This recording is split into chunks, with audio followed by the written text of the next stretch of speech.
interesting stuff. Thank you, Dame Diana, as well. We've got Harry in South Yorkshire. This is about retail crime, and I know you made a speech about it this week, Minister. Harry, what's your experience, Harry, as a shop worker? Morning, Nicky. Morning, Diana. Morning. I've worked in a food retailer, well-known food retailer, and I've had some difficult situations, me and my colleagues. People stealing high-value items like steak and spirits, which they want to probably sell on the street or in the pub for less than retail value, to fund a drug or alcohol habit with their ill-gotten gains. I do approach people, and I will ask them to stop what they're doing, and some have been diffused effectively, and the person has walked away, and that's the end of it. But also there's been some more vicious attacks on me and other colleagues in recent years. I've been threatened with a needle. I've been threatened with violence. Someone tried to attack me last year, and there's been shouting and swearing, things that I shouldn't have to experience in my role. But when offenders are removed, there's little or no comeback, and it almost feels like better luck next time. The only deterrent is the staff or security, and that's the only power that we have.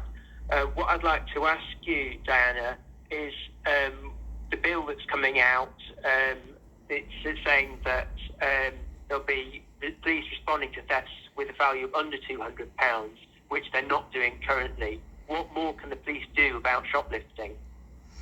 Well, first of all, I am really sorry to hear the experience you've had as a retail worker, as a shop worker. And in fact, just last week, I was talking to a shopkeeper in my own constituency who'd been assaulted by a customer, hit around the head 50 times, and now was telling me that, he was concerned about being in the shop on his own.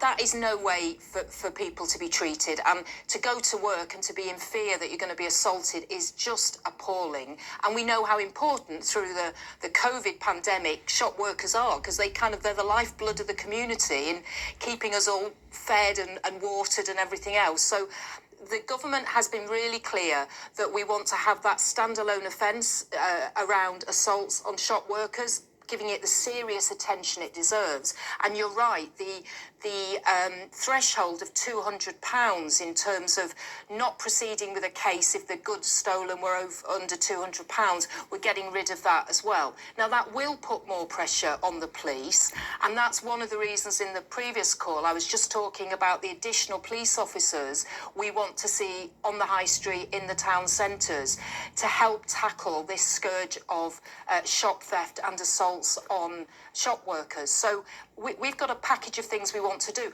We're also really concerned about the serious organised criminal groups who are involved in this, because I was in a co-op not very long ago, and they were showing me the CCTV footage, and as we were looking at that, a man came in with a hold-all, basically cleared out all the bacon and the meat, and then walked out the store. When you were in the shop, yeah? I was in the back watching the CCTV footage of this. You should have been a have-a-go hero. Well, I was in the back, so he'd got out before I could have got to the front. And I'm not sure that me having a go was going to solve that particular issue. But I'm very conscious that in the budget, again, the Chancellor has given £5 million to put into the analysts that we're looking at around the role of these serious organised criminal groups who are behind £5 million this. So is going to go individuals nowhere. who often have drug or alcohol problems, but you've also got serious criminal gangs that we need to go after as well.